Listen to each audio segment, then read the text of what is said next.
सत्ता के समर्थक अपने हिसाब से राज्य को चलाने की कोशिश करते देखे जाते हैं। जो कुछ उनके प्रतिकूल नज़र आता है उसके खिलाफ हिंसा पर उतारू हो जाते हैं। राशन घोटाले से जुड़े आरोपों पर छापा डालने गए प्रवर्तन निदेशालय के दल पर हमला इसका ताज़ा उदाहरण है। राशन घोटाले से संबंधित एक आरोपी के घर प्रवर्तन निदेशालय के अधिकारी पहुंचे तो वहां ताला बंद मिला। उन्होंने घर का ताला तोड़ने की कोशिश की, तभी अचानक बड़ी संख्या में ग्रामीण लोग जमा हो गए और जांच दल पर हमला बोल दिया।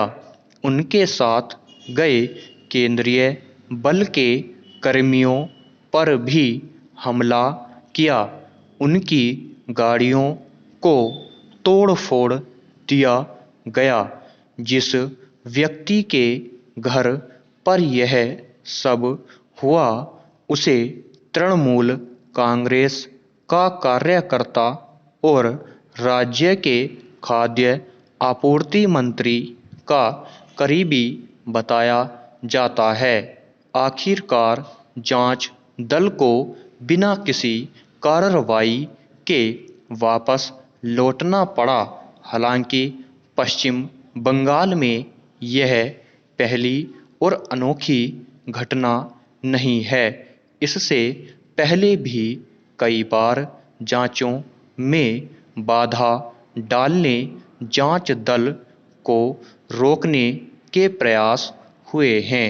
करीब 5 वर्ष पहले शारदा चिट फंड घोटाले में राज्य के तत्कालीन पुलिस आयुक्त से पूछताछ के लिए सीबीआई के अधिकारी पहुंचे थे। तब राज्य पुलिस ने उन्हें गिरफ्तार कर लिया था। उस जांच के विरोध में तो मुख्यमंत्री खुद रात भर धरने पर बैठी रहीं। पिछले कुछ वर्षों से विपक्षी दल केंद्र सरकार पर आरोप लगाते रहे हैं कि वह बदले की भावना से उनके खिलाफ जांच एजेंसियों का इस्तेमाल कर रही है। इस आधार पर वे जांचों में सहयोग करने से भी बचते रहे हैं।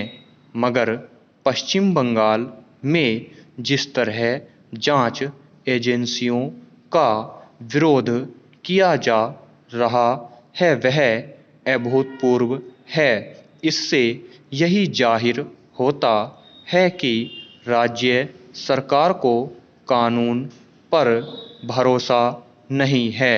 प्रशासनिक अधिकारियों की आम लोगों से दूरी इसीलिए बढ़ती गई है कि वे अपने ओहदे के अहंकार से बाहर निकल ही नहीं पाते।